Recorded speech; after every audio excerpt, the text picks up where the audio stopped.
আসসালামু আলাইকুম প্রিয় বন্ধুরা,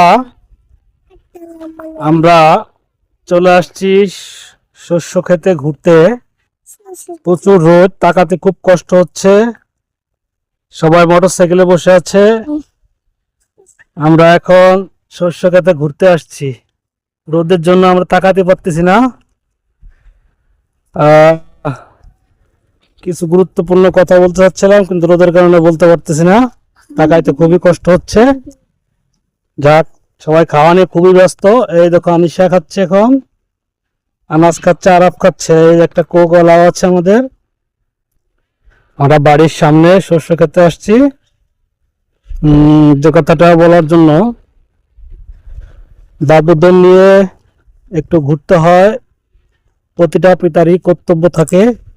সময়, পারিবারিক চাপ, নানান কারণে আমরা বেরোতে পারি না। নাম্বা না তুমি নাম্বা নামো নাম্বা না থাকো।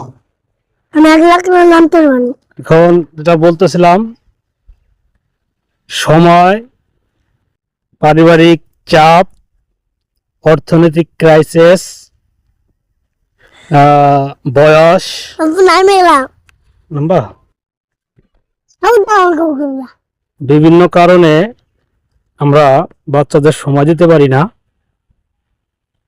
সবার মনে ইচ্ছা থাকে কম বেশি যে বাচ্চাদের একটু সময় দিই, কিন্তু এই যে কথাটা বললাম, এর কারণে আমরা বাচ্চাদের সময় দিতে পারি না।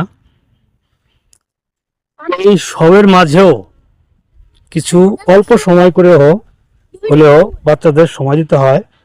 কারণ এদের শৈশব আর কখনো আসবে না, আমাদের এই বয়সটা আর কখনো আসবে না। তাই এই সময়গুলো স্মৃতি হিসেবে ধরে রাখা প্রতিটি মানুষের কর্তব্য আমি মনে করি। অনলাইন যুগে, অনলাইন আধুনিক যুগে আমাদের সবার উচিত যে এই সময়গুলো ধরে রাখা। বড় হলে এই যে আনাজ কাজি, বড় হলে হয়তো কোলে ভিতরে এসে বসতে পারবে না আর কখনো, ইচ্ছা থাকলেও আর পারবে না। কারণ তখন তার সে বয়স থাকবে না। এখন ছোট আছে, দৌড় দিয়ে আব্বুর কোলে এসে বসে পড়ে, এই যে চিপস খায়, পরোটো খায়।